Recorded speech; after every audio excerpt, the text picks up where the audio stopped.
bersama-sama pada malam ini bagi sesi taklimat kemasukan tingkatan 4 di Sekolah Menengah Islam ABIM Sungai Ramal. So insyaAllah sebelum itu kita buka dulu majlis kita pada malam ini dengan bacaan Ummul Kitab Al-Fatihah.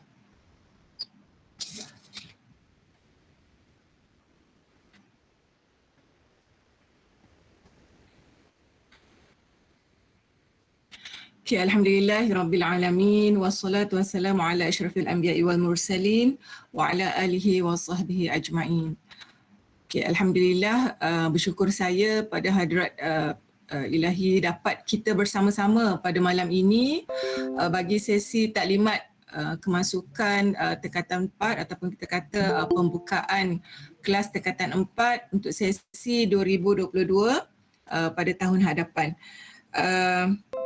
InsyaAllah yang dihormati pengurusi lembaga pengelola sekolah iaitu Puan Hajah Adibah Ahmad, yang berusaha Ketua Pegawai Eksekutif Ustaz Nazir Saifuddin, yang berusaha Puan Guru Besar Puan Rogaya binti Sabli, dan juga pengurusi baka Encik Megar Azlan.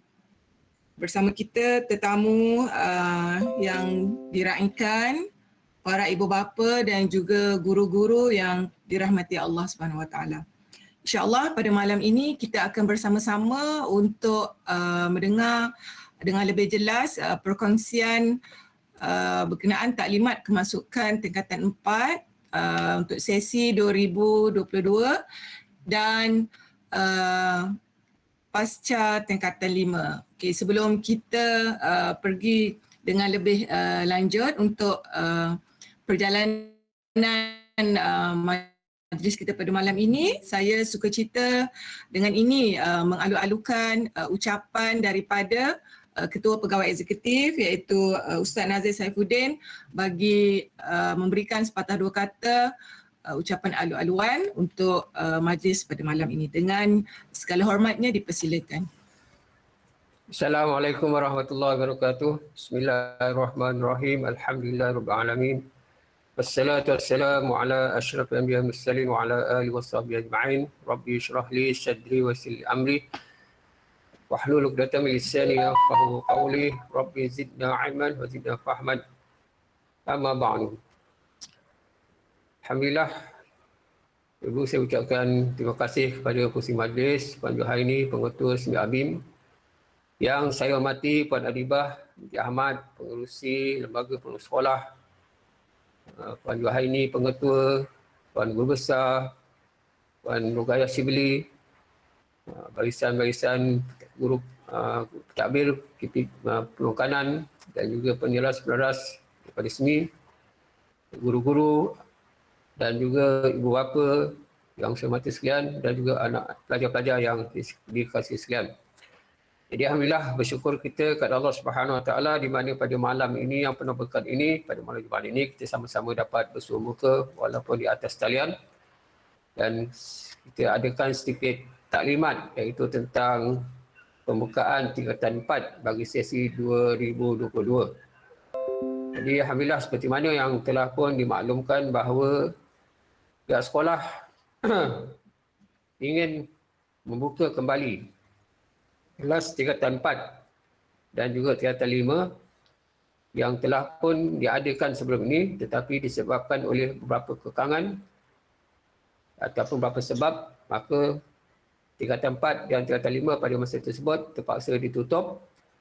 Dan pada hari ini insyaAllah kita akan, pada tahun depan insyaAllah kita akan membuka kembali tingkatan 4 untuk memberikan kemudahan kepada pelajar-pelajar tingkatan 3 untuk masuk ke tingkatan 4 di sekolah SMI ABIM. Jadi untuk makluman juga bahawa untuk tingkatan 4 ini perlu dibuka semula memandangkan kepada pelajar-pelajar tingkatan 3 sekarang ini yang semakin meningkat, dan kami berharapkan supaya pelajar-pelajar tingkatan 3 yang ada pada hari ini itu adalah sebagai feeder untuk pelajar-pelajar tingkatan 4. Jadi seperti mana yang saya telah maklumkan baru ni, saya telah maklumkan bahawa antara sebabnya mengapa tingkatan 4 dan tingkatan 5 yang kita telah buka sebelum ini kita terpaksa tutup sementara disebabkan oleh bilangan pelajar yang tidak betul ramai. Dan pelajar pun kadang-kadang tingkatan 5 tak sampai 10 orang. Jadi kita terpaksa menanggung kos yang tinggilah. Jadi kalau satu kelas tu tingkatan 4, tingkatan 5 tu kita terpaksa, kalau satu kelas tingkatan 4 tu kita terpaksa 3 orang guru tambahan, tingkatan 6, tingkatan 5, 3 tambahan guru jadi 6 guru.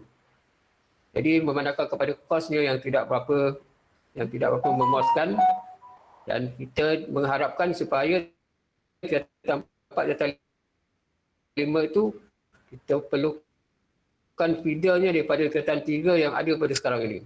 Jadi sebelum ini atas permintaan juga ibu bapa kita buka tingkatan 4 tingkatan 5 tetapi tidak ada sambutan. Dan menyebabkan kita terpaksa membuka pendaftaran kepada pelajar-pelajar luar. Jadi bila kita buka pada pelajar-pelajar luar, kita sedia maklumlah jadi berbagai-bagai latar belakang pelajar yang masuk ke tempat tingkatan 5 dan itulah sebabnya pada hari ini dan kita melihat kepada pelajar-pelajar tingkatan 3 yang semakin bertambah, semakin ramai, begitu juga tingkatan 1, tingkatan 2.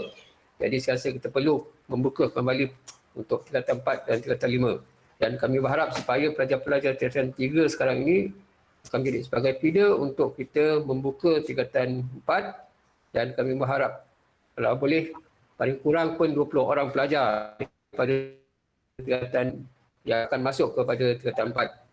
Jadi antara beberapanya ialah kita ada beberapa nilai tambah untuk pelajar-pelajar tingkatan 4 tingkatan 5 ni dan kemasukan untuk tingkatan 4 ini kita akan berikan taklimat sebentar lagi apa dia nilai tambah yang akan kita akan berikan kepada pelajar-pelajar yang akan masuk kepada pelajar tingkatan 4 untuk akan masuk tingkatan 4 tingkatan 5 nanti.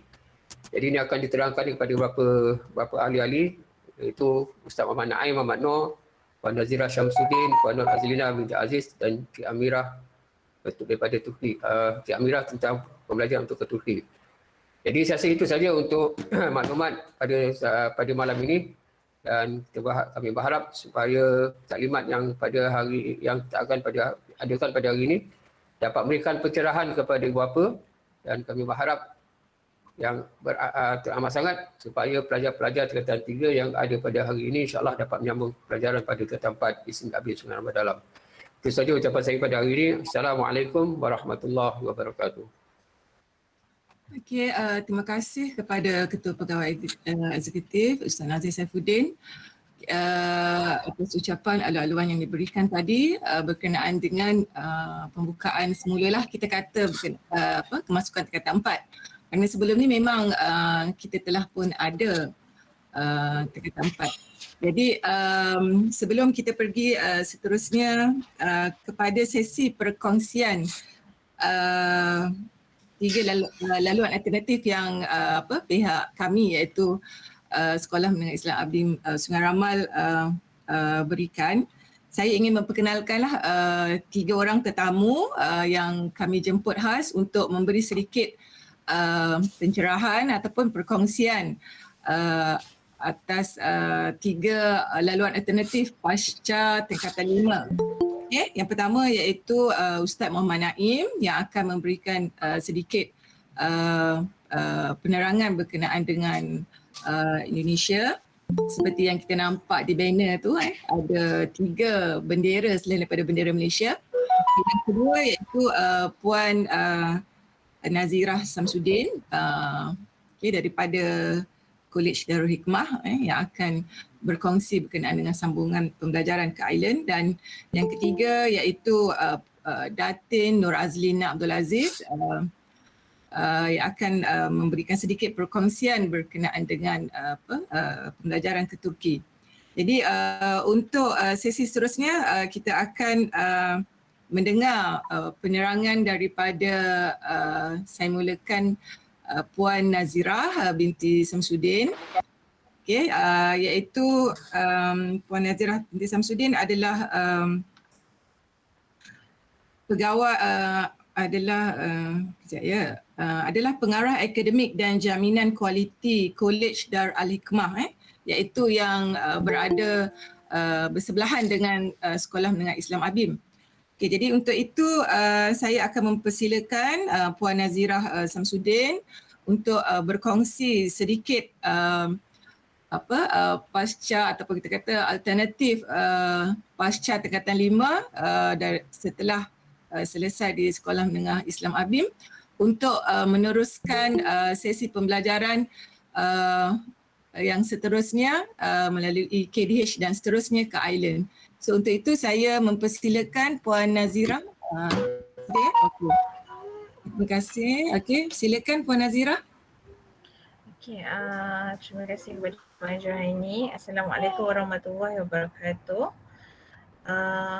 Yang dihormati pengerusi lembaga sekolah, Puan Adibah, yang dihormati Ketua Eksekutif Ketua Eksekutif Seri dan Semi Seri dan Semi ABIM Sungai Ramal Dalam. Okey, para ibu bapa, guru-guru dan pelajar-pelajar sekolah Semi ABIM Sungai Ramal. Okey, saya boleh share screen ke?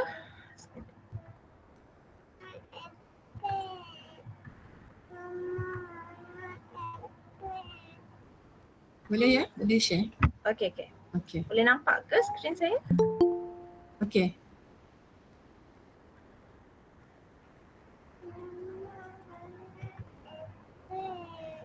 Okey, sedikit pengenalan College Darul Hikmah kepada khususnya kepada ibu bapa dan pelajar Semi ABIM Sungai Ramal.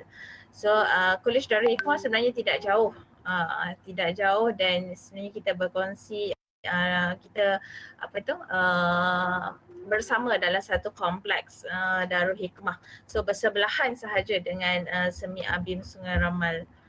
Okey, pengenalan bagi college, KDH dikenali sebagai Institusi Pengajian Islam, Ilmu-Ilmu Islam, IPI, mula beroperasi pada 1989 dan merupakan kolej swasta Islam terawal di Malaysia. Perubahan kepada nama College Darul Hikmah pada 1 Muharram 1423 atau 15 Jun 2002 bernaung di bawah Syarikat Bina Ilmu Sunan Berhad. KDH merupakan milik Angkatan Belia Islam dan juga Koperasi Belia Islam. Penubuhan KDH adalah sebagai kesinambungan program tarbiyah dan dakwah ABIM bermula daripada Taski, Seri dan juga Semi. Matlamat KDH untuk membangun tradisi ilmu bagi memugar kegemilangan tamadun Islam dan menjadikan Islam sebagai cara hidup. Okey. Falsafah pendidikan Al-Hikmah sebenarnya samalah seperti Semi ABIM Sungai Ramal. Pendidikan Al-Hikmah adalah proses pembinaan dan penyempurnaan insan mukmin yang berilmu, berhikmah, berketerampilan, beriltizam dengan nilai-nilai kesalihan dan setia melaksanakan tanggungjawab pengabdian serta kebaktiannya sebagai hamba Allah dan khalifahnya. Berpandukan petunjuk wahyu dan berlandaskan akidah Islamiah yang berteraskan tauhid. Usaha ini bermatlamat membentuk peribadi Rabbani yang terpadu, seimbang dan murni demi mencapai keredaan Allah. So saya pergi secara laju lah untuk pengenalan visi dan ini adalah visi dan misi college. Okey, pengenalan college saya pergi lebih laju sebab kita nak fokus kepada berjalan. Sorry? Slide tak bergerak. Slide tak bergerak. Aha. Sekejap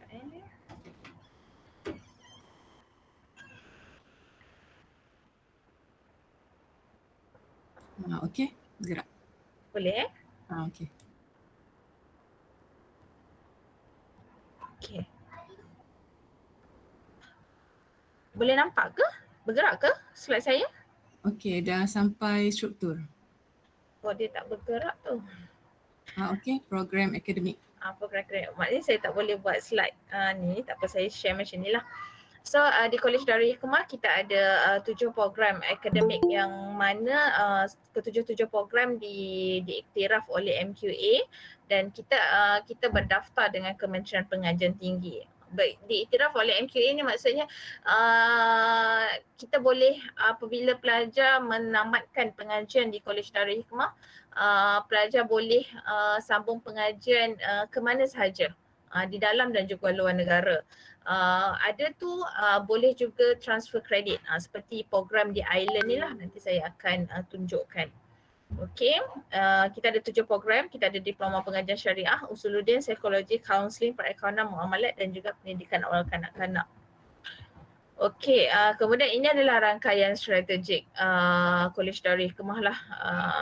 Kita di bawah Angkatan Belia Islam Malaysia, Wadah PKPIM, dan kita sentiasa bekerjasama dengan Yayasan Takmir Pendidikan. Kemudian kita ada kerjasama juga dengan Zul Iman Smart Khalifah. Kita ada kerjasama dengan Unicel, UKM, Uniza, Griffith College. Yang mana yang universiti-universiti yang ada kerjasama dengan kita, pelajar-pelajar daripada College Darul Hikmah, maksudnya selepas menamatkan pengajian mereka boleh transfer kredit. Maksudnya daripada segi tempoh pengajian mereka di sana nanti adalah lebih pendek lah. Okey. Seterusnya ini tawaran diploma di College Darul Hikmah. Kita ada sijil perkaderan jemaah. Okey, inilah yang pihak sekolah minta saya bentangkan. Hala 7 pelajar selepas tamat pengajian di KDH. Okey. Untuk memasuki College Darul Hikmah, syarat kemasukan pelajar adalah minimum 3 kredit sahaja. 3 kredit bermaksud kalau pelajar hanya lulus contoh bahasa Melayu, pendidikan Islam, ataupun contoh bahasa Melayu, pendidikan Islam, bahasa Arab, pelajar boleh menyambung pengajian di College Darul Hikmah. Ataupun pelajar ingin menyambung pengajian di peringkat ingin menyambung diploma dalam syariah dan juga usuluddin, tetapi tidak mempunyai latar belakang, tidak mengambil di peringkat SPM tidak mengambil bahasa Arab maupun syariah Islamiah atau Quran Sunnah, boleh juga memasuki College Darul Hikmah. Sebab College Darul Hikmah merupakan panel Lembaga Zakat Selangor, dan kita juga menyediakan pengajian kepada pelajar mu'alaf khususnya di negeri Selangor lah. Di negeri lain juga ada yang mengikuti kita di College Darul Hikmah. So, peluang belajar di island melalui KDH. Macam mana? Sebenarnya bukan setakat diploma perekonomian. Kita ada juga diploma psikologi dan juga diploma kaunseling yang boleh pelajar setelah tamat pengajian ke island. Di island kita kita bekerjasama dengan Griffith College. Griffith College yang mana dia ada 3 kampus di island lah. Dia ada di bandar, semi bandar dan juga di luar bandar. So yang membezakan college di ketiga-tiga kawasan ni adalah kos sara hidup lah. Kalau kita nak kos yang lebih murah adalah di luar bandar lah. Manakala di bandar tu kos yang lebih tinggi. Okey. Pelajar bermula dengan selepas tamat SPM di Semi Abim. Okey, selepas tamat SPM di Semi Abim, pelajar boleh menyambung pengajian dengan 3 kredit. Untuk perekonomian dia ada syarat tambahan sedikit. Dia perlu kredit dalam matematik. Tapi kalau untuk diploma lain dia tak perlu kredit dalam subjek yang khusus lah. So untuk perekonomian dia perlu kredit dalam matematik. So selepas tamat SPM di Semi Abim, pelajar boleh menyambung pengajian di diploma, peringkat diploma di KDH selama 2 tahun 4 bulan. 2 tahun 4 bulan tu bermaksud 2 tahun pengajian dan 4 bulan dalam tempoh praktikal lah. 4 bulan praktikal, 2 tahun mengaji di College Darul Hikmah. Selepas habis tamat pengajian 2 tahun 4 bulan di College Darul Hikmah, pelajar boleh terus ke tahun akhir di Griffith College. Ini bermaksud di College Darul Hikmah pelajar dah belajar selama 2 tahun 4 bulan. Terus ke tahun akhir di peringkat ijazah sarjana muda di Griffith College. Kalau di sana sebenarnya pengajiannya adalah 3 tahun. Tetapi disebabkan pemetaan yang kerjasama dan pemetaan yang kita telah lakukan, pelajar boleh terus ke tahun akhir. ke tahun akhir di Griffith College. Maksudnya pelajar dah jimat 2 tahun. So hanya mengaji di sana setahun. Dalam masa yang sama, pelajar boleh membuat professional course dalam diploma perakaunan iaitu SCCA. SCCA, pelajar hanya perlu membuat 4 subjek sahaja di sana. Sebab bila dah mengikuti pengajian di peringkat ijazah sarjana muda di Griffith College, ada subjek-subjek yang dia punya tarafnya adalah sama. Adalah sama di peringkat SCCA. So kalau lulus di Griffith College hanya perlu ambil 4 subjek di peringkat SCCA lah. Kemudian specialnya dengan Griffith College, dia bagi visa tambahan, iaitu satu visa tambahan yang mana pelajar boleh bekerja di sana. Pelajar boleh bekerja di sana. Okey, pengalaman KDH dengan Island, kita buat masa ni belum buat masa ni mohon maaf.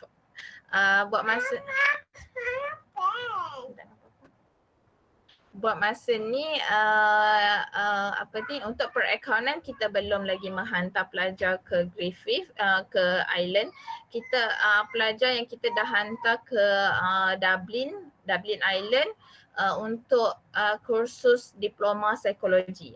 Perakaunan belum kita hantar lagi lah, tapi itulah dia punya hala tujunya. So maksudnya pelajar boleh jimat masa lah. Pelajar boleh jimat masa dalam tempoh pengajian di KDH, di peringkat yang lebih tinggi, iaitu di peringkat ijazah sarjana muda lah. So dia dapat pelajar akan mudah dapat kerja dengan lebih cepat. Sebab di Griffith College untuk bachelor perakaunan, bachelor of accounting memang mempunyai demand yang tinggi lah. So pasaran kerja di sana pun memang sangat luas. So itulah untuk belajar di Island. Di Island melalui Griffith College. Okey, selain tu kita kalau di College Darul Hikmah tapi ini bukan di Island pula. Ini di Yaman. Boleh juga menyambung pengajian di Yaman dalam di University of di University Science of Technology Yaman. So hanya membuat diploma bahasa Arab setahun, diploma bahasa Arab di Malaysia, kemudian boleh menyambung peringkat ijazah sarjana muda di University of Science Technology Yaman lah. Ini pun kerjasama yang kita buat. Dalam tempoh sekarang yang orang kata istimewanya, sebab kelas berjalan secara atas talian. So tidak perlu ke Yaman dan juga ke Griffith lah. Semua atas talian buat masa ini. Okey, ini sama juga di University Science of Technology Yaman. Kita menyediakan pengajian bahasa Arab, iaitu diploma bahasa Arab lah, khusus yang diiktiraf oleh University Science of Technology. Okey, kita ada juga program pintas SPM Al-Hikmah. Ini lebih kepada pelajar-pelajar yang belum mengambil SPM lah, tetapi sudah mencapai tahap umur. Ini untuk pelajar tahfiz, pelajar ulangan SPM yang mana tak cukup kredit dalam SPM, nak buat ulangan SPM semula, boleh buat di sini. Kemudian kita ada homeschooling dan juga calon persendirian SPM. Okay, kemudian kita ada program bahasa Inggeris. Ini pun sebenarnya dah pernah diterangkan bersama Baka Abim Sungai Ramal. Okay. Ini program digital reskilling kerjasama TNB Ilsas. Saya rasa itu sahaja daripada saya. Kalau apa-apa boleh ke Facebook dan Instagram College Darul Hikmah seperti yang tertera, atau hubungi saya di talian nombor yang dipaparkan lah. Okey, itu saja cikgu. Terima kasih atas jemputan. InsyaAllah kalau ada apa-apa boleh dalam sesi soal jawab maupun boleh hubungi saya lah untuk maklumat yang lebih lanjut. Okey, terima kasih kepada Puan Nazira atas sedikit penerangan berkenaan dengan laluan alternatif pasca Tingkatan 5 melalui KDH. Seterusnya menyambung ke island dan ada juga cabang-cabang lain lah yang diterangkan oleh Puan Nazira. Okey, untuk seterusnya saya akan ke Turki. Okey, saya akan ke Turki bersama Datin Nur Azlina Abdul Aziz bersama dengan kita pada malam ini. Okay, InsyaAllah dengan itu saya dengan sukacitanya mempersilakan Datin Nur Azlina Abdul Aziz iaitu pengarah eksekutif JERAD kalau dalam bahasa Inggerisnya, bahasa Melajunya iaitu pengarah jaringan Global Islam Masa Depan. Okay, so insyaAllah dengan segala sukacitanya saya mempersilakan Datin Nur Azlina Abdul Aziz untuk berkongsi sedikit berkenaan dengan pembelajaran ke Turki. Dipersilakan Datin Nur Azlina.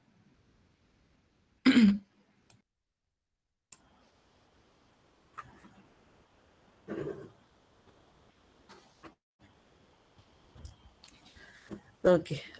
Auzubillahi minasyaitonirrajim. Bismillahirrahmanirrahim.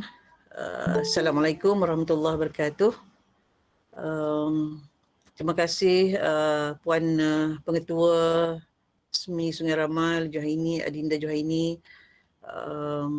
Tuan CEO Seri SMI Sungai Ramal, Puan Hajah Adibah. Saya mohon maaf saya kurang pasti siapa yang turut hadir pada malam ini, tapi saya jangkakan majoritinya adalah kalangan ibu bapa, alhamdulillah. Dan saya mohon maaf lah mana kata perkongsian saya ini insya-Allah pendek saja rasanya atas urusan lain pada malam ini, dan buat masa ini tidak sempat saya siapkan slides ke whatsoever lah, benda-benda yang gitu. Tetapi saya yakin kalau diperlukan penerangan lanjut, saya rasa Nur Amirah ada bersama kita pada malam ini, join ni. InsyaAllah pukul 9.30 nanti baru dia boleh masuk. Okay, Nur Amirah adalah pelajar di peringkat kedoktoran di universiti di Istanbul, dan beliau saya rasa lebih arif untuk berkongsi tentang butiran-butiran secara detail tentang pengambilan, tentang kelayakan, tentang keperluan akademik dan sebagainya lah untuk melanjutkan pelajaran ke Turki. Jadi yang dikongsikan pada malam ini saya difahamkan bahawa adalah sesi perkongsian tentang laluan alternatif pilihan-pilihan yang boleh disediakan untuk anak-anak lepasan daripada SPM khususnya, dan saya tak akan pergi kepada detail lah tetapi saya kira anak-anak yang belajar di Turki ini kalau dibandingkan dengan sekarang tahun 2000 sebelum 2013 gitu saya rasa memang seluruh Turki itu tak sampai lah, saya rasa tak sampai 100 orang pelajar, tetapi rasanya sekarang ni dah lebih daripada 200, dan di seluruh Turki di semua peringkat, tetapi majoritinya adalah di bawah penajaan beasiswa kerajaan Turki. Jadi ada pelajar-pelajar kita yang ke sana sebagai pelajar persendirian, dibiayai oleh ibu bapa yang begitu tinggi aspirasi mereka untuk melihat anak-anak melanjutkan pengajian di bumi Osmaniyah dan kalau pada video saya ini background saya adalah Masjid Al-Fatih sebenarnya. Kebiasaannya kalau disebut Istanbul orang menggunakan gambar Hagia Sophia ataupun Masjid Sultan Ahmed ataupun Masjid Biru tetapi inilah Masjid Sultan Muhammad Al-Fatih yang jarang sekali dibicarakan. Kalau kita pergi ke bumi Osmaniyah, jarang sekali kalau tourist guide tu dia bawa ke Masjid Al-Fatih. Padahal itulah tempat yang sepatutnya menjadi tempat pertama kalau tourist guide nak bawa kita, kalau kita pergi sebagai turis di sanalah insya-Allah. Okey, saya berkongsi atas kapasiti saya rasa sebagai seorang ibu kepada 2 orang anak yang belajar di Turki. Seorang saya kira mungkin ada yang sudah tahu adalah Allahyarham Ammar yang sempat belajar di Turki selama 2,5 tahun sebelum kembali ke rahmatullah, dan alhamdulillah dikebumikan di bumi Turki. Dan beliau mengambil bidang sejarah di Universiti Marmara. Walaupun kelayakan beliau memang melayakkan beliau untuk mengambil perubatan selepas beliau menamatkan SPM di Maktab Tentera Diraja di Sungai Besi.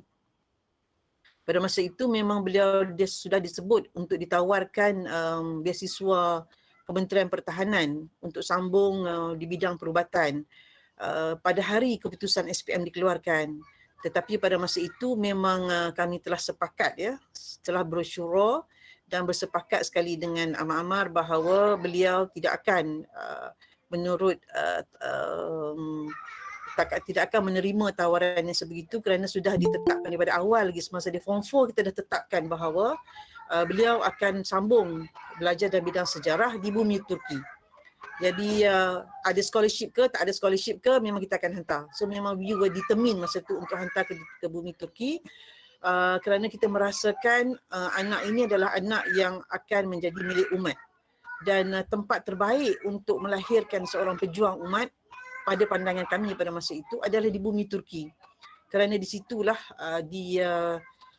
yang syarat dengan sejarah, di situlah di mana Sultan Muhammad Al-Fatih telah dikebumikan, telah membuka semula kota Istanbul dan sebagainya. So rentetan sejarah yang panjang lah. Jadi makna kata pada masa kami membuat keputusan untuk menghantar Amar ke bumi Turki itu, tidak terfikir tentang pengiktirafan ijazah yang akan diterima dan sebagainya. Masa tu tidak tahu beasiswa akan ada ke tidak. Wallahualam, memang tak tahu. We took the risk. Tapi yakin bahawa Allah akan atur jalannya. Dan Alhamdulillah Amar dapat beasiswa untuk belajar di Universiti Marmara. Dan saya kira untuk permohonan beasiswa kerajaan Turki memang dibuka pada setiap tahun. Kebiasaannya, ya, sebelum COVID ni, sekarang saya kurang pasti, tapi kebiasaan sebelum COVID dulu memang permohonan dibuka setiap bulan November. Sebelum itu pada bulan Februari begitu. Jadi permohonan adalah secara online untuk permohonan mendapatkan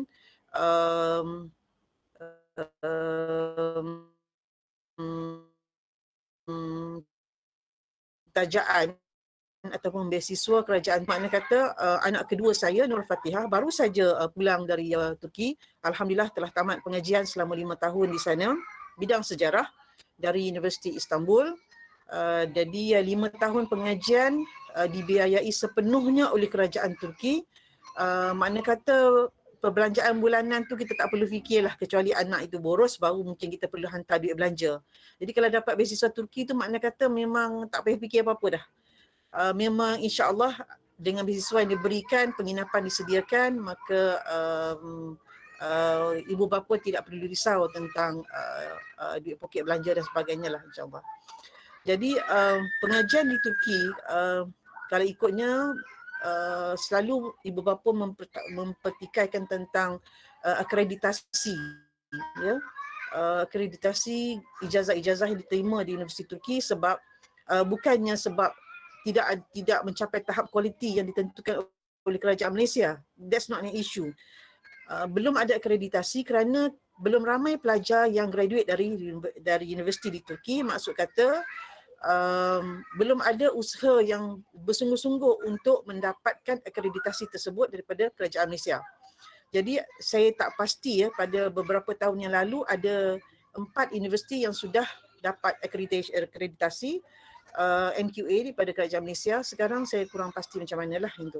Jadi mungkin Amira selepas ini boleh detailkan lagi lah, anda kata ibu bapa yang bimbang, ya, anak-anak belajar di Turki balik nanti nak kerja apa. Kalau kerja dengan kerajaan tu dia akan minta jugalah ijazah yang diiktiraf oleh kerajaan Malaysia.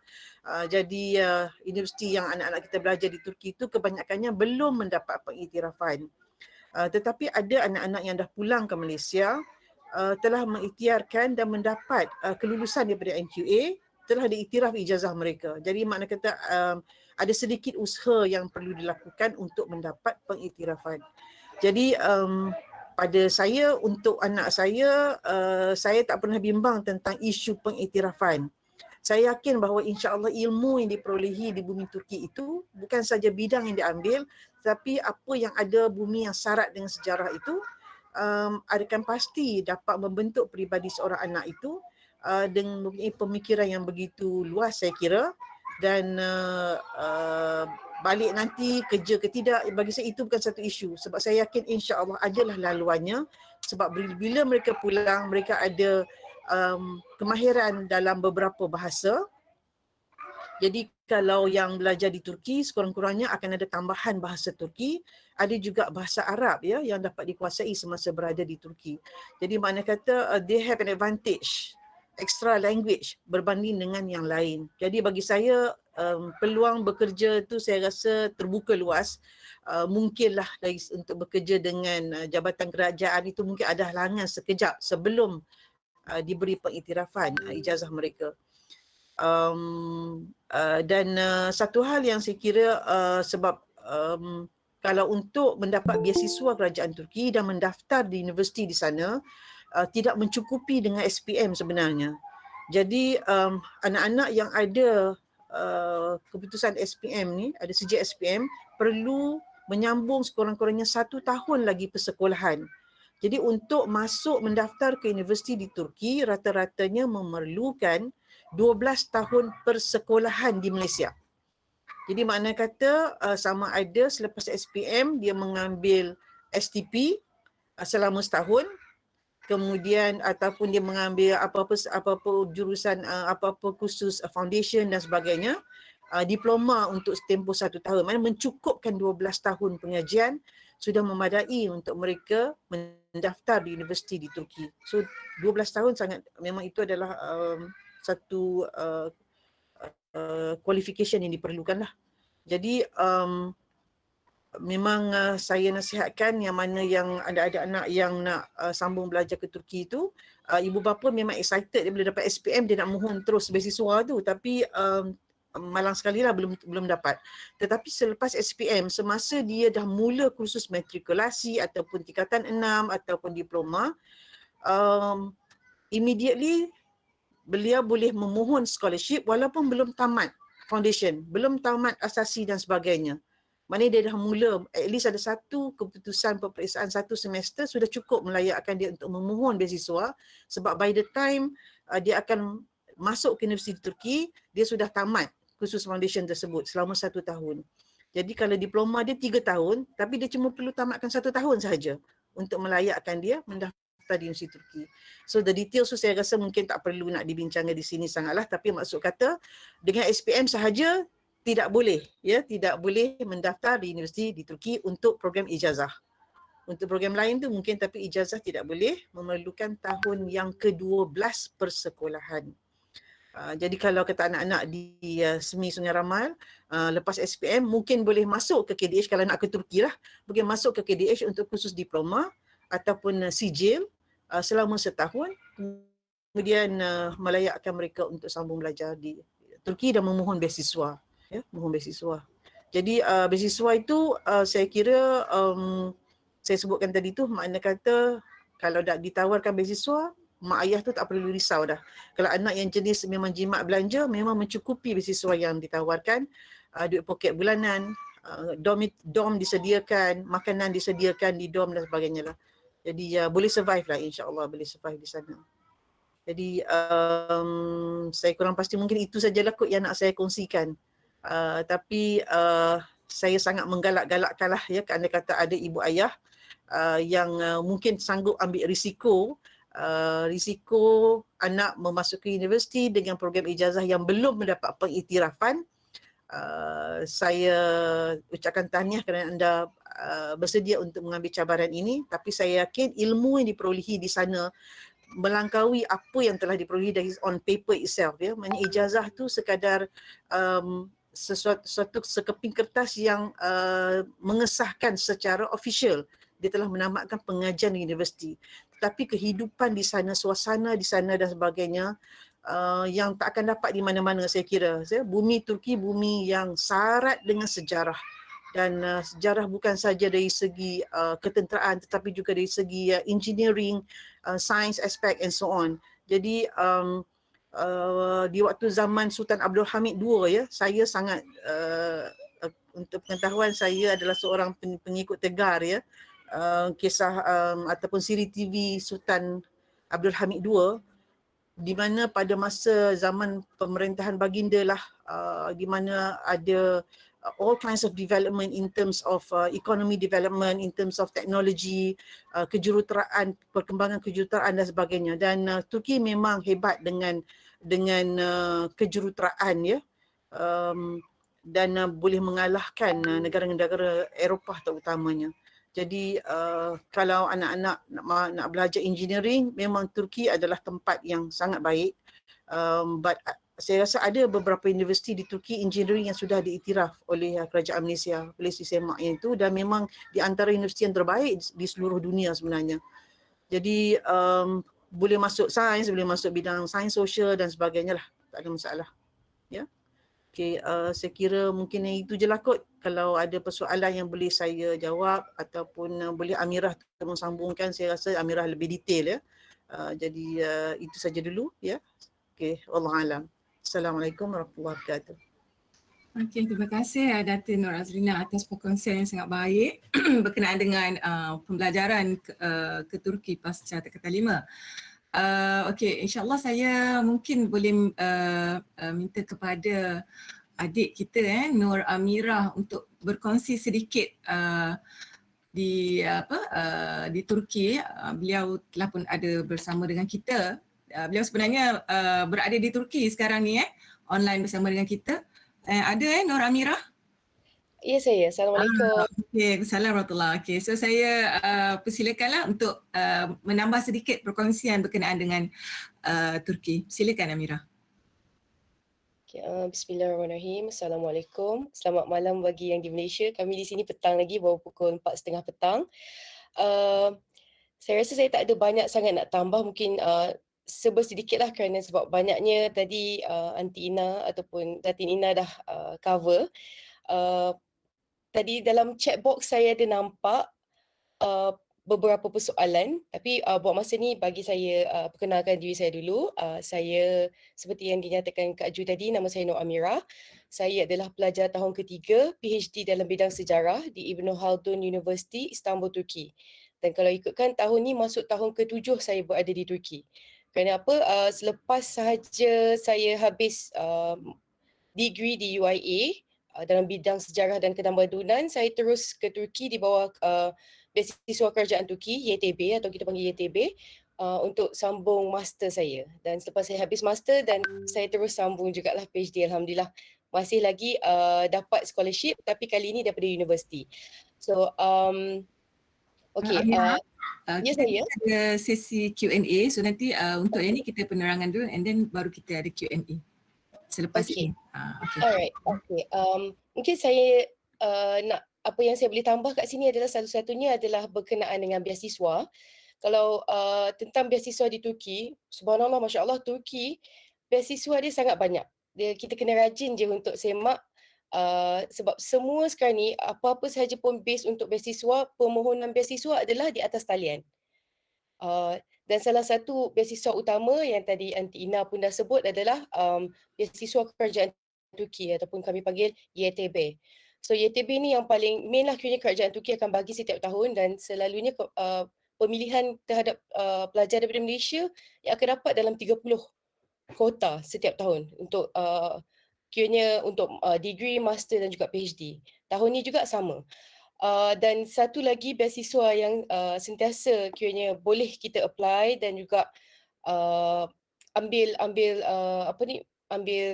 notes adalah beasiswa Kementerian Agama Turki. Kita panggil Diyanet. TDV. Bagi siapa yang daripada jurusan agama dan nak teruskan pelajaran degree, master, PhD boleh apply beasiswa Kementerian Agama Turki ni. Dan kiranya bila kita cakap tentang beasiswa kerajaan Turki ni, selalunya dia akan merangkumi semua. Dari segi penginapan, dari segi insurance, dan juga dari segi duit poket. Untuk pembayaran universiti semua pun mereka dah masukkan sekali.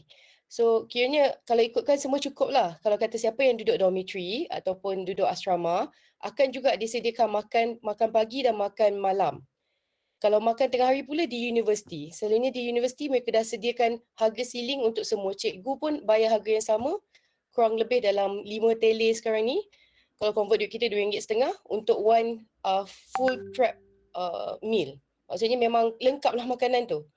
So tak perlu risaulah dari segi makanan dan sebagainya. So dan sampai sekarang ni pun tadi kan saya baru sebut dua scholarship. Tapi sebenarnya ada banyak lagi. Universiti pun ada yang bagi beasiswa dan juga NGO. Kalau macam saya masa master saya dapat daripada beasiswa kerajaan Turki. Sekarang untuk PhD saya dapat daripada beasiswa universiti. So kiranya kita kalau kata nak sambung di Turki ni, peluang untuk dapat beasiswa tu tinggi. Cuma nak dengan tak nak je. Kiranya kena rajin lah selalu tengok. Sebab selalunya dia akan ada macam saya sentuh sikit pasal master dan PhD lah.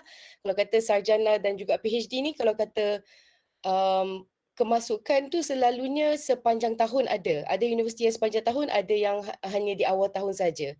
Tapi kalau kata untuk pelajar degree ataupun sarjana muda, selalu kemasukan adalah bulan 9.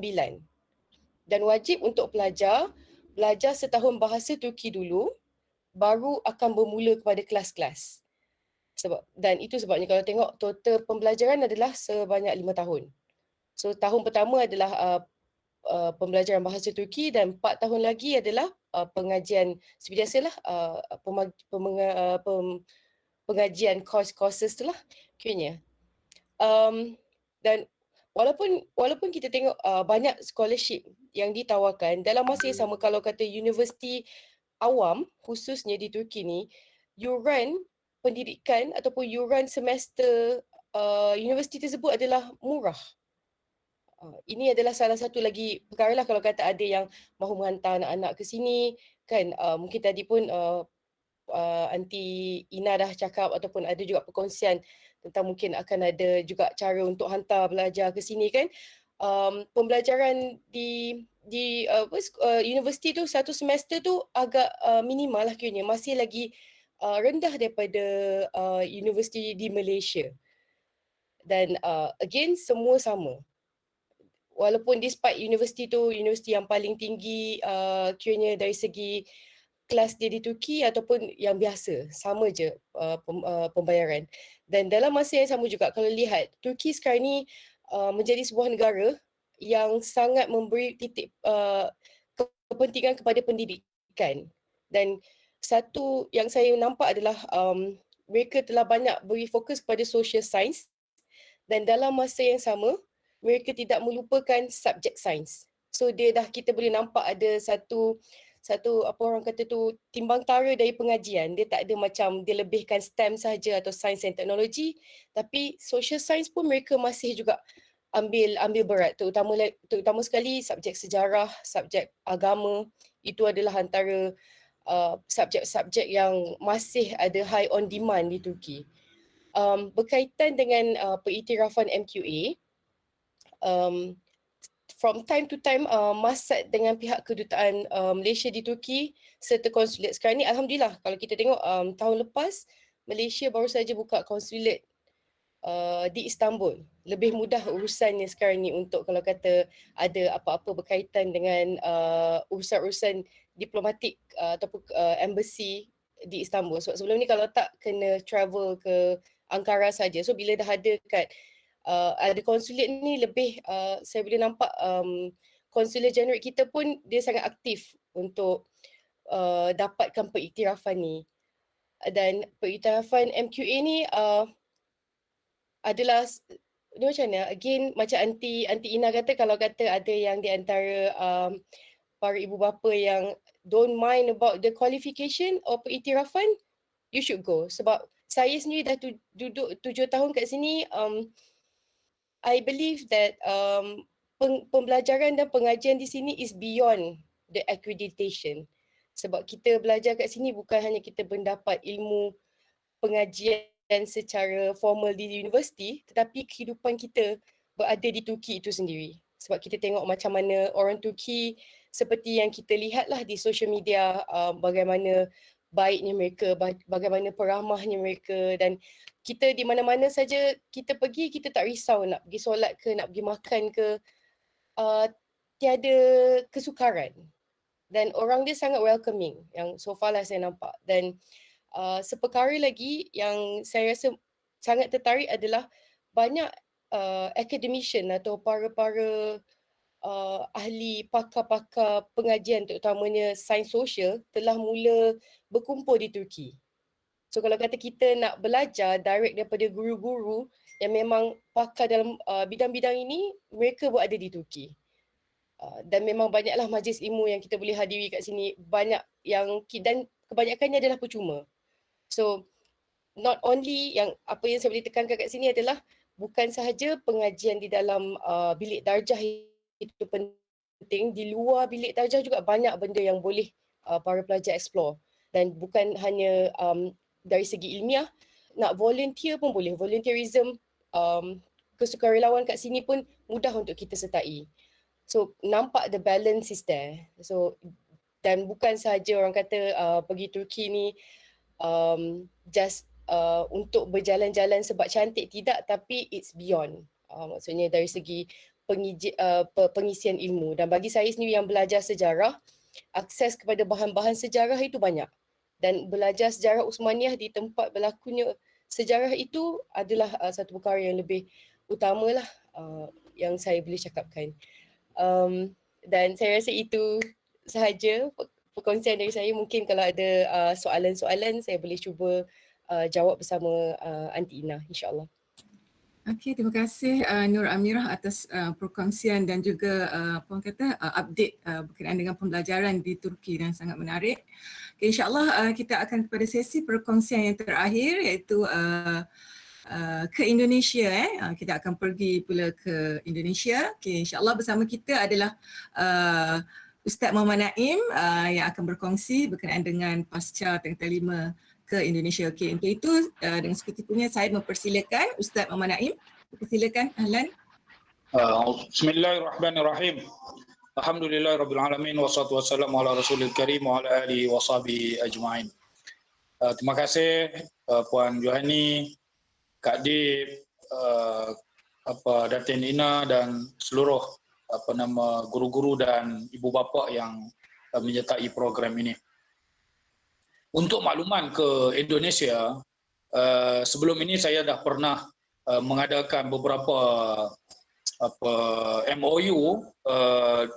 Saya membantu beberapa sekolah, termasuk sebuah sekolah di Kedah. Kita buat MOU dengan Dalwa. Dalwa ini Darul Dakwah dengan lughah bahasa Arab. Ini memerlukan SPM. Dia boleh masuk ke pengajian tinggi bahasa Arab dia dalam kena guna SPM sahaja. Dalwa ni hebatnya, kami pergi ke situ, bila kami bercakap bahasa Arab, bincang dengan dia orang tu bahasa Arab, sebiji macam cakap dengan orang Arab yang berada di tanah Arab. Jadi bila kami lepas bincang tanya, mengaji kat mana? Kok mengaji di luar negara lah kan. Saya biasa berinteraksi dengan sahabat-sahabat yang belajar di luar negara ni, khususnya di Timur Tengah. Rupanya sebahagian besar yang duk cakap bahasa Arab dengan kami tadi, semuanya belajar di situ. Masya Allah, kami tak pergi mana, kami dekat sini je. Masya Allah, bahasa dia cantik. Kita tak dapat tangkap pun bahawa dia tidak pernah ke luar negara. Bahasa yang dia pakai seperti orang yang pernah pergi ke luar negara. Itu satu, Dalwa. Dalwa ni berada di Surabaya. Kemudian saya juga mengadakan MOU, ini cerita pengalaman yang lepas, yang kita boleh bina, bantu untuk semi ini, melalui pengalaman ini. Yang kedua dengan Gontor. Gontor dia ada UNIDA, University Darussalam, juga memerlukan SPM atau syahadah sanawi 6. Ada sekolah yang tak ambil SPM, dia syahadah sanawi 6 pun dia terima. Dia kata kami lama dah berhadapan dengan kerajaan Indonesia dari sudut pengiktirafan syahadah. Akhirnya kerajaan mau tak mau terpaksa mengiktiraf syahadah kami. Oh, dia sampai dia tekan kerajaan ke tahap itu. Jadi juga UNIDA kalau nak masuk guna SPM tak ada masalah, boleh masuk. Dia banyak program syariah, program usuluddin, program bahasa, program ketamadunan, program dakwah, program. Jadi di UNIDA ni ada senarai panjang kos-kos yang boleh kita pilih untuk kita belajar di sana. UNIDA, University Darussalam, Gontor, juga kena turun di Surabaya. Sekarang dah ada lebuh raya 3 jam sahaja daripada Surabaya ke Gontor. Ini banyak sangatlah anak-anak kita belajar kat sana. 2 tahun lepas ketika kami mengadakan hubungan itu, buat MOU itu, kebetulan bertemu dengan satu sekolah dari Pantai Timur. Dia bawa 18 pelajar, semuanya diterima masuk ke UNIDA ini. UNIDA ini sangat disiplin. Di Indonesia ni walaupun kita banyak mengenali Indonesia, tapi sistem pendidikan mereka amat menjadi. Kalau yang bahasa Arab, jadi bahasa Arab. Kalau yang buat karakter, jadi karakter. Yang buat macam UNIDA ni, disiplin dia pernah buang satu batch pelajar tahun 2 kerana tidak berdisiplin. Tahun 2 tu mereka balik daripada program luar, letih malam tu lapar nak makan, keluar makan kat luar. Ketika itu tak dibenarkan keluar makan di luar. Lalu satu batch itu dibuang. Jadi menyebabkan pelajarnya begitu disiplin, program ilmu pula sangat banyak di perbincangan ilmu sangat banyak, dan UNIDA ini sudah menerima program PhD. Siapa nak buat PhD boleh buat di UNIDA juga. Jadi itu yang kedua. Yang ketiga, kita ada juga di Surabaya juga Yayasan Insan Indonesia Mandiri, YIM, YIIM. Yayasan Yayasan Indonesia Yayasan Insan Indonesia Mandiri. Mereka ini melakukan program karakter. Dia mengangkat 6 karakter universal dipakai di sekolah mereka, di pusat pengajian tinggi mereka. Kami datang, kita bincang, sebab ABIM pun kita sedang buat pendidikan Al-Hikmah berdasarkan karakter dan nilai-nilai daripada surah Luqman itu. Lalu bila kita bandingkan bahan kita dengan bahan mereka, cantiknya mereka dah guna, mereka dah lakukan 6 karakter itu, boleh diukur, boleh dilihat dalam kawasan sekolah dia. Jadi dia tunjuk kepada kami macam mana nak melihat karakter itu menjelma di dalam pergerakan muridnya. Itu Yayasan Insan Mandiri, Yayasan Insan Indonesia Mandiri. Dia ada sekolah dia ada pusat pengajian tinggi, Universiti Vijaya dia punya nama di bawah yayasan ni. Dia ada pesantren dan dia ada yayasan. Jadi ini sangat deal rapat dengan kita kalau yang nak belajar tentang psikologi, tentang pembinaan karakter di tempat ini sangat menarik. Itu 3 di Surabaya. Di Jakarta ini rasanya budak kita tak tahan daulat ni. Ini Pusat Pengajian Tinggi Ilmu Dakwah Pak Nasir. Pusat Pengajian Tinggi MTID. Saya tak ingat. Pusat Pengajian Tinggi Ilmu Dakwah Pak Nasir. Itu ni sangat murah. 750,000 rupiah sahaja bayar sekali. Tetapi pengajian dia 6 tahun untuk nak dapat degree dia. 6 tahun itu 2 tahun di kampus. Bayar sekali tu je. Tapi kena sampai 6 tahun lah. Kalau tidak, kalau kita 4 tahun, dia tuntut balik dalam perjanjian itu. Kita bayar balik setiap bulan 750. Setiap bulan yang kita lalui sebelum ini, kemudian contohnya kita dah lalui 3 tahun, kita kena bayar 3 tahun tu. Jadi yang ni agak berat, dia punya ilmu dakwah dia 2 tahun di kampus, 2 tahun di masjid. Ini nak jadi da'i lah, yang nak betul-betul nak jadi da'i. 2 tahun lagi dia akan berada di pendalaman. Ni Sekolah Tinggi Ilmu Dakwah, Sekolah Tinggi STID, Sekolah Tinggi Ilmu Dakwah Pak Nasir. Ini ada di Jakarta. Lepas tu kita ada juga Universiti Imam Syafi'i di Bogor, di puncak Bogor sana. Ini pensyarah dia semua Arab. Komunikasi bahasa Arab. Ini kalau nak ke sini banyak juga pengajian dakwah, pengajian Islamic study, pelajaran bahasa Arab yang nak sambung dalam bidang agama di sini cantik. Kemudian ini baru ditawarkan di Jogja. Di Jogja ada sebuah pusat pengajian tinggi ilmu perguruan. Ini dia tawar kepada ABIM. Masih ada dalam mesej saya duk bincang dengan pengurus pusat pengajian tinggi ilmu perguruan ini.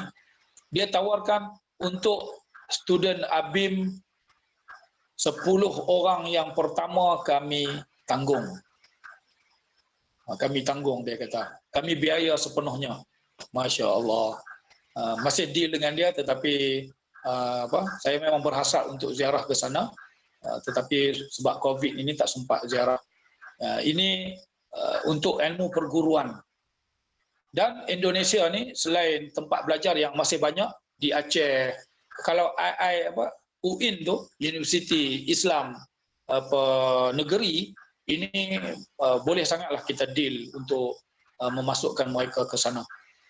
Hebatnya di Indonesia ni, dia kreativiti rakyat dia. Anak-anak kita sampai di sana, dia melihat kepayahan hidup, begitu kreatifnya masyarakat di sana menghasilkan hasil-hasil tempatan itu dengan variasi yang berbagai. Contoh, ubi kayu saja akan lahir daripada ubi kayu ini hampir 50 ke 60 makanan. Dia punya kreativiti dia. Jadi barulah anak-anak kita ni yang terdidik dalam rumah, yang terdidik dengan tak erti nak kreatif, tapi bila pergi sana dia dapat melihat kreativiti yang luar biasa berada di persekitarannya. Tu Indonesia juga kita tahulah rakyatnya ramah, harga barangnya murah, banyak benefit yang kita boleh dapat di sana. Tokoh-tokoh ilmuwan pun banyak di sana. Jadi kita nanti kalau dapat student, kita tengok detect dulu minat dia ke arah apa, dia nak menyambung ke mana, minat dia tu kalau bersesuaian kita akan salurkan. Kalau dia nak ilmu vocational, ilmu pertanian pun kita ada sebuah pesantren hebat. Dia ada juga Institut Pengajian Tinggi Al-Falah di UTB, Universiti Teknologi, Universiti Pertanian Indonesia tu yang nombor 1 tu. Di dekat Bogor juga tu. Jadi itu kita boleh tolong uruskan insya-Allah. Jadi saya tak risau sangat untuk Indonesia ni, dekat, murah dan senang kita nak mengurus, dan sijil-sijil mereka boleh diterima di Malaysia di pelbagai institusi insya-Allah. Itu sedikit gambaran lah. Maknanya kalau nak detail nanti kita duduk betul-betul anak ini nak dibawa ke mana. Kalau kita nak acuan dia ke arah sesuatu arah, kita fokus, kita tengok ada tak pengajian yang diingini oleh anak ini supaya dia boleh berkembang kemajuan, berkembang dan maju dalam bidang yang diingininya itu. Saya kira itu sedikit gambaran awal tentang menyambung pelajaran ke Indonesia ni. Saya ingat dah sangat mudah sangatlah. Terima kasih kepada Ustaz Muhammad Naim atas sedikit perkongsian pencerahan berkenaan pasca alternatif selepas Tingkatan 5 ke Indonesia. Okey, untuk itu saya seterusnya akan mempersilakan pengurusi Lembaga Pengelola Sekolah iaitu Puan Hajah Adibah Ahmad yang akan memberi sedikit rumusan berkenaan dengan alternatif pasca Tingkatan 5 di SMI ABIM Sungai Ramal. Dengan ini saya mempersilakan Puan Hajah Adibah. Okay. A'udzubillahi samiul alim minasyaitonir rajim. Bismillahirrahmanirrahim. Alhamdulillahirabbil alamin. Wassalatu wassalamu ala asyrafil anbiya'i wal mursalin wa ala alihi wa sahbihi ajma'in. Assalamualaikum warahmatullahi wabarakatuh. Okey, alhamdulillah yang berusaha Puan Pengetua sebagai pengerusi majlis kita pada malam ini, CEO Ustaz Nazil, Puan Guru Besar Puan Rugayah Sibli, barisan guru-guru, dan juga kita punya fasilitator kita, Ustaz Naim, Datin Azlina dan juga Puan Nazirah. Okay, dan tak lupa kepada fokus grup kita pada malam ini, iaitu semua ibu bapa yang hadir pada malam ini, yang juga kalau saya tak nampak tapi insya-Allah adalah pengurusi baka kita, ya. Saudara Megat Azlan ada, ya. Saudara Megat Azlan, ya. Jadi ada juga bersama kita. Dan saya juga difahamkan bahawasanya anak-anak tingkatan 3 juga turut sama pada malam ini. Okey.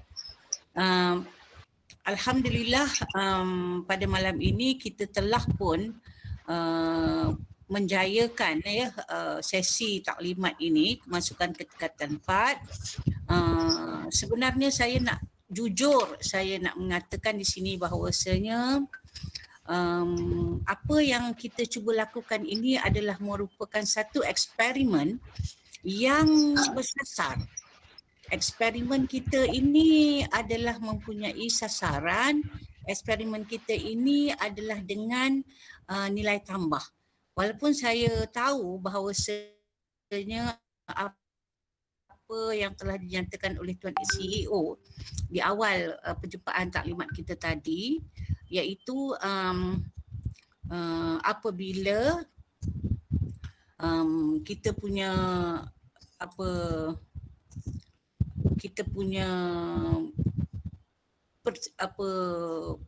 pembukaan kelas tingkatan 4 dan 5 pada beberapa tahun yang lalu terpaksa kita tutup disebabkan oleh ianya tidak cost efektif. Okay. Namun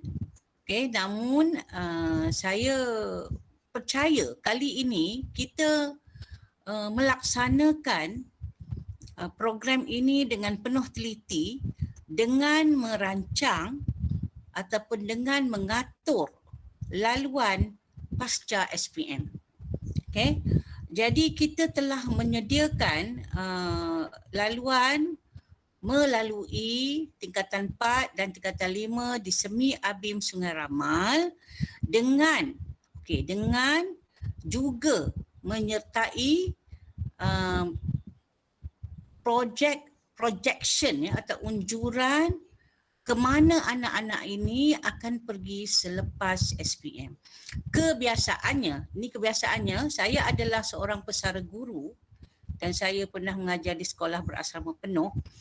Jadi kebiasaannya anak-anak ini anak-anak orang Malaysia lah, secara umumnya kita lepas SPM isi borang UPU ataupun isi matrikulasi ataupun isi borang JPA kalau dia cemerlang untuk mendapat beasiswa keluar negara.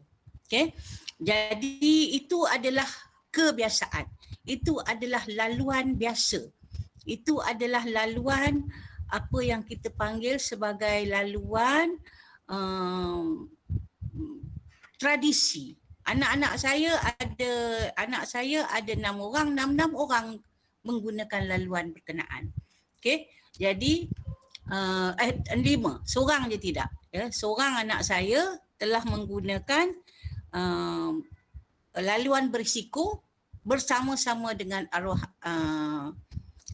Ahmad Amar, iaitu bersama dengan Datin Azlina. Kami mengambil risiko untuk mengantar anak ke Turki tanpa beasiswa dan tanpa apa orang panggil janji apa-apalah.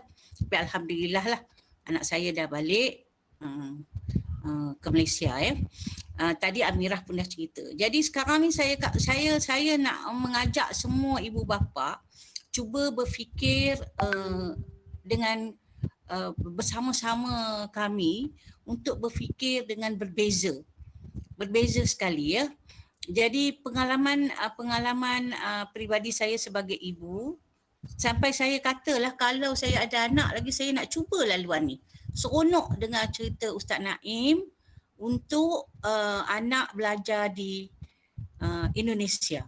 Ya, dan seronok juga anak saya yang bongsu telah belajar di USIM dalam bidang muamalat. Jadi saya kata kalaulah 2 tahun yang lepas kita ada program yang telah ditunjukkan oleh Puan Nazirah tadi, saya rasa saya akan guna laluan tersebut kerana dalam masa 3 tahun setengah dia dah dapat degree daripada Ireland pula tu. Jadi sekarang saya tak boleh buatlah sebab anak saya dah lepas, dah masuk dah dalam di universiti, tak bolehlah nak ganggu ya.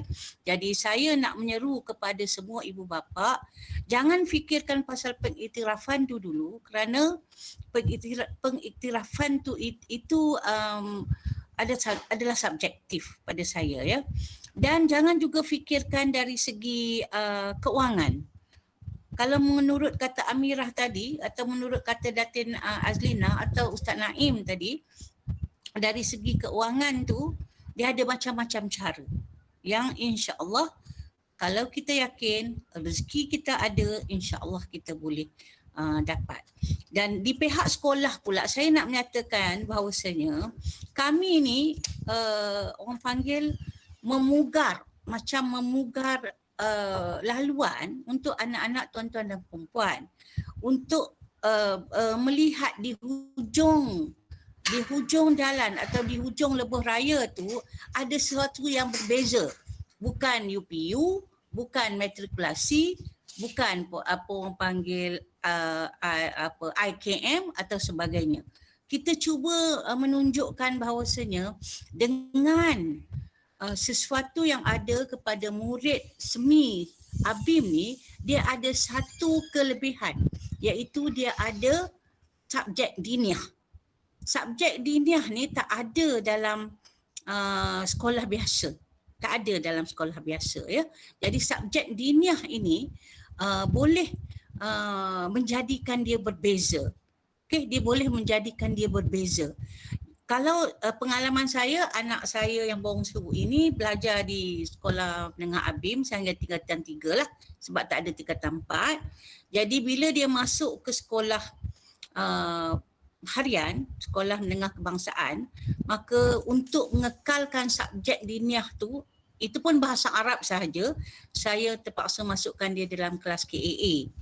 Okey. Itu saja yang saya boleh lakukan. Dan begitu juga ramai ibu bapa yang lain dan ramai juga murid lain yang masuk ke sekolah-sekolah vocational, sekolah teknik, terpaksa let go bahasa Arab dan subjek diniah itu.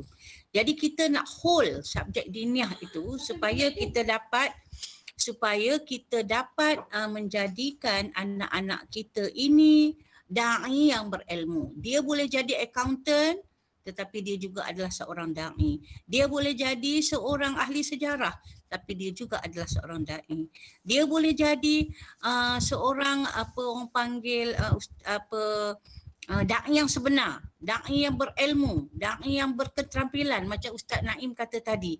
Ya, itu pun boleh difikirkan. Jadi saya nak ajak tuan-tuan dan perempuan sama-sama berfikir bersama kami supaya kita boleh melaksanakan satu tanggungjawab memberi kelainan. Kita sekarang ni sedang berusaha untuk berfikiran secara terbuka, secara positif supaya kita boleh berfikir di luar kotak dan juga kita boleh melaksanakan suatu keputusan yang agak berbeza, berani dan melakukan satu transformasi pada saya, transformasi minda yang mungkin kita kita katakan memberi satu kepuasan kepada anak-anak. Tapi saya ingin juga nak menyatakan di sini ya, saya minta maaf kerana kami tidak dapat menyediakan science stream. Ya, sebab apa? Kita tak boleh menyediakan aliran sains. Jadi kalau anak-anak tuan-tuan dan perempuan minat untuk menjadi doktor ataupun jurutera, minta maaf lah, yang tu kami tak boleh nak sediakan lagi di Sekolah Semi ABIM Sungai Ramal ni kerana kita ada kekangan dari infrastruktur kita lah. Okay, makmal kita tak ada makmal tu lagi. Jadi kita akan mula dulu tahun depan pada tahun 2022 dengan kemasukan kepada aliran kemanusiaan ya Puan Ju ya, aliran kemanusiaan lah ya, aliran kemanusiaan. Jadi kita yang tu saya mohon maaf banyak-banyak. Mungkin bagi kami peluang untuk berusaha menjalankan program untuk tahun 2022 ni dengan kemanusiaan dahulu, dan insya-Allah sekiranya kita ada upaya nanti untuk membina bangunan baru ataupun bangunan makmal, insya-Allah kita akan buka untuk science stream pula. Okey. Jadi saya berterima kasih kepada sekali lagi kepada Ustaz Naim, kepada Datin Azlina dan juga kepada Puan Nadira yang telah memberi sedikit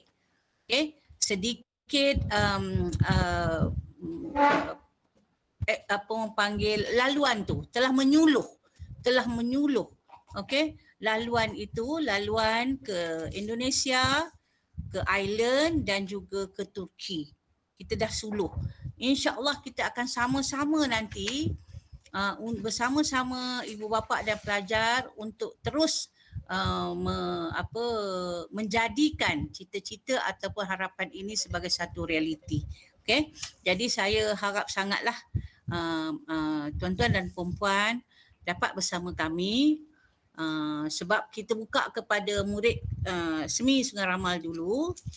Sebelum kita akan buka juga, kalau bilangannya tidak mencukupi, kita akan buka juga kepada sekolah Islam yang lain sekitar Bangi, sebab kita tidak ada asrama ya.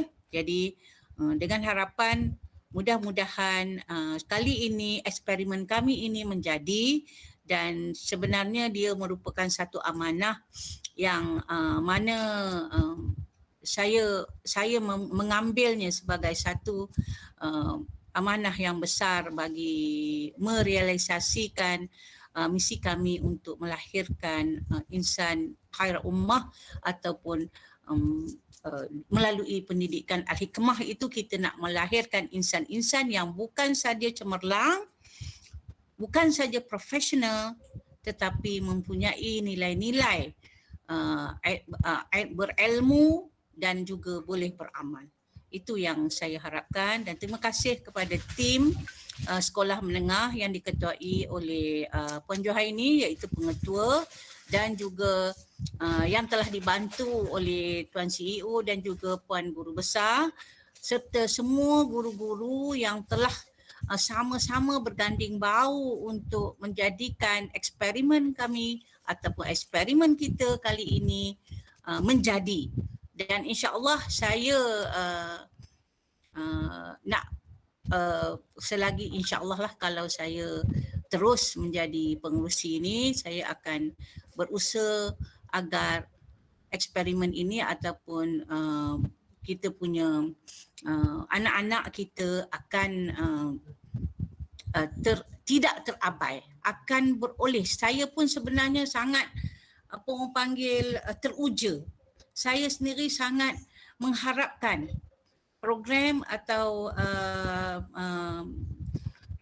pelaksanaan laluan pasca SPM, pelaksanaan kelas tingkatan 4 dan 5 dengan memberi laluan pasca SPM ini menjadi satu realiti yang baik untuk umat di Malaysia dan of course untuk anak-anak tuan-tuan dan perempuan.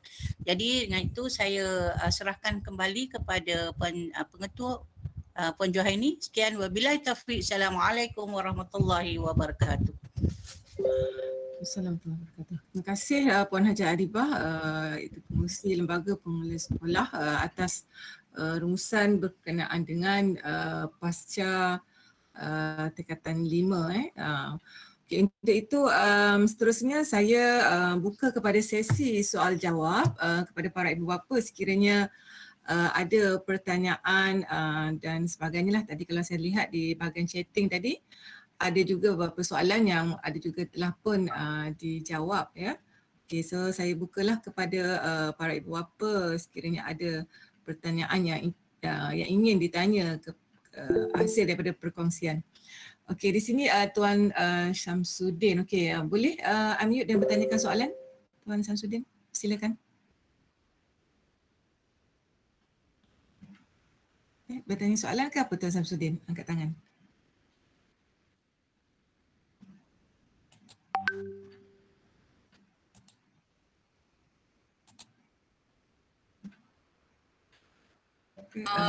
Sebelum Puan Syamsuddin tuan ada soalan tu, saya tengok dekat chat ada yang bertanya pasal bagaimana nak mendapat beasiswa, nak apply beasiswa itu kalau anak sedang belajar STAM.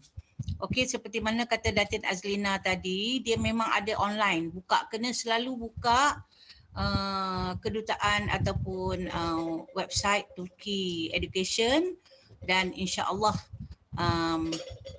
di situ dia akan beritahu bila dia buka dan untuk mendapatkan borang yang berkenaan kena apply ya, kena apply.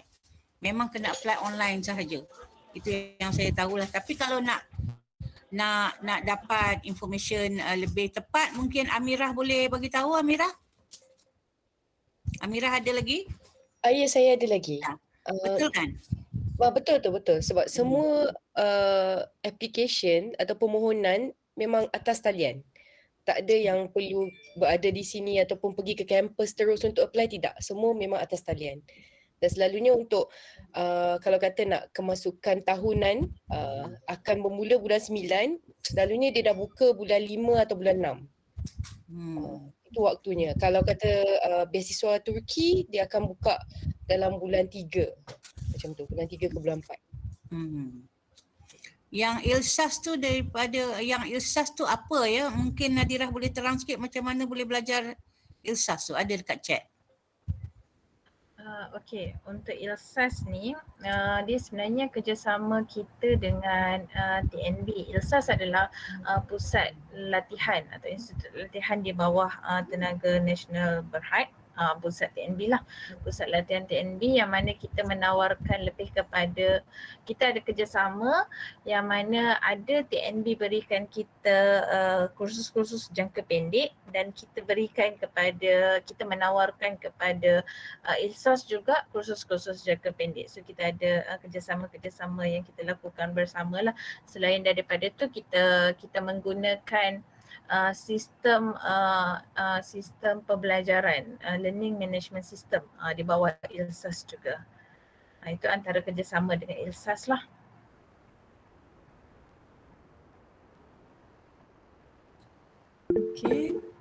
Okey, Cik Madun Muhammad Jani. Okey, nak bertanya soalan ke Cik Madun? Ya, Assalamualaikum warahmatullahi. Anak saya Nur Iman Nafisah sekarang ni di 3 Maliki. Saya pertamanya mengucapkan tahniah dan terima kasihlah sebab Semi Abim mengadakan balik tingkatan 4 dan 5 ni. Sebelum ni kakak dia ada problem juga, saya nak mencarikan sekolah yang sesuai kan. Hajar Zainah. Kesudahannya saya hantar dia ke Sri Aisyah lah. Alhamdulillah lah dia okey lah SPM aku ni. Soalan saya ialah adakah kalau tak capai 20 orang tu rancangan ni akan dibatalkan? Dan yang kedua ialah anggaran yuran bulanan. Itu saja. Terima kasih. Okey, terima kasih Cik Madun. Mungkin Puan Haji Adibah boleh respon sikit. Saya tertempat bilangan ni saya akan berusaha lah untuk capai 20 orang tu. Okay. seperti yang saya katakan tadi, sekiranya kita tak capai daripada murid semi, kita akan buka kepada murid sekolah Islam lain lah. Dah ada yang tanya dah sebenarnya.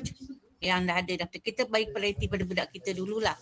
Okay. Yang tu yang saya rasa kita akan teruskan sebab saya rasa apa orang panggil program ataupun laluan yang kita cuba ni adalah merupakan satu keunikan dan niche ini kita perlu yakinlah insya-Allah. Jadi sebab tu promosi adalah penting untuk mendapat keyakinan daripada parents ya, insya-Allah. Yuran mungkin CEO boleh beritahu, saya tak ingat pula. CEO mungkin boleh beritahu kot. Yuran. Okay, Bulan-bulanan kita bawah 80. bawah lebih 500 bawah, lah. bawah 500. Bawah 500. Sekarang dah 470 untuk Ya. semi, betul. Jadi yang kita dah bincang insya-Allah bawah 500 lah. okay, dan insyaAllah kalau untuk pelajar semi abim tingkatan 3 ada juga potongan untuk yang pendaftaran lah, nanti kita akan maklumkan untuk yang perkara tersebut lah.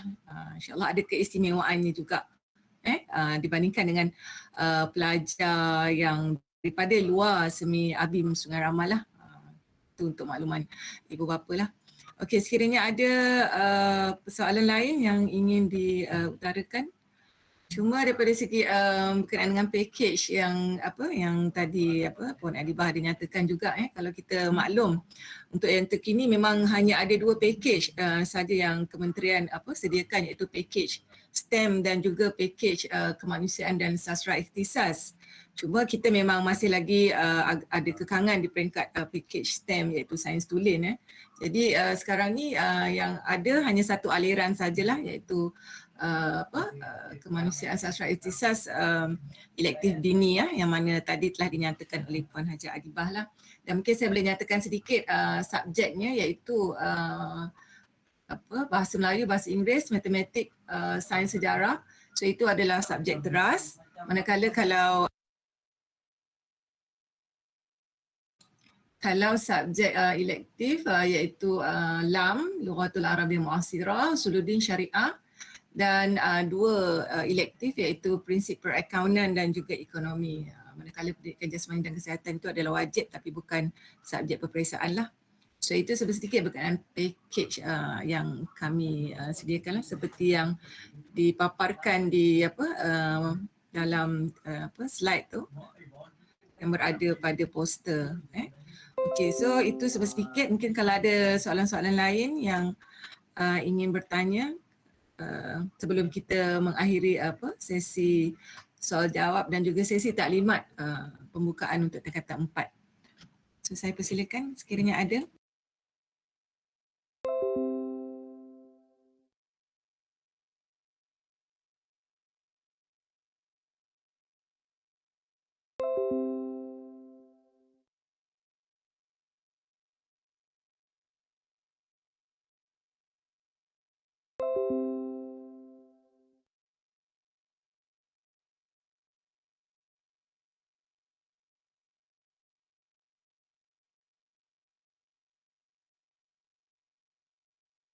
Okey, sekiranya tidak ada soalan, saya mungkin membuka ruang lah sekiranya ada di kalangan ahli perkongsian tadi, tetamu kita, sekiranya ada ingin disampaikan untuk yang terakhir, saya bagi sedikit ruang. Okay, sekiranya tidak ada, okey. So insyaAllah berakhir sudah. Alhamdulillah taklimat kita berkenaan dengan kemasukan ke tingkatan 4 sesi 2022. Okay, untuk itu di akhir ini kita akan sharekan juga link untuk ibu bapa membuat permohonan untuk kemasukan tingkatan 4 ataupun pendaftaran tingkatan 4. Mungkin admin telah pun sharekan link di bahagian chatting untuk makluman ibu bapa.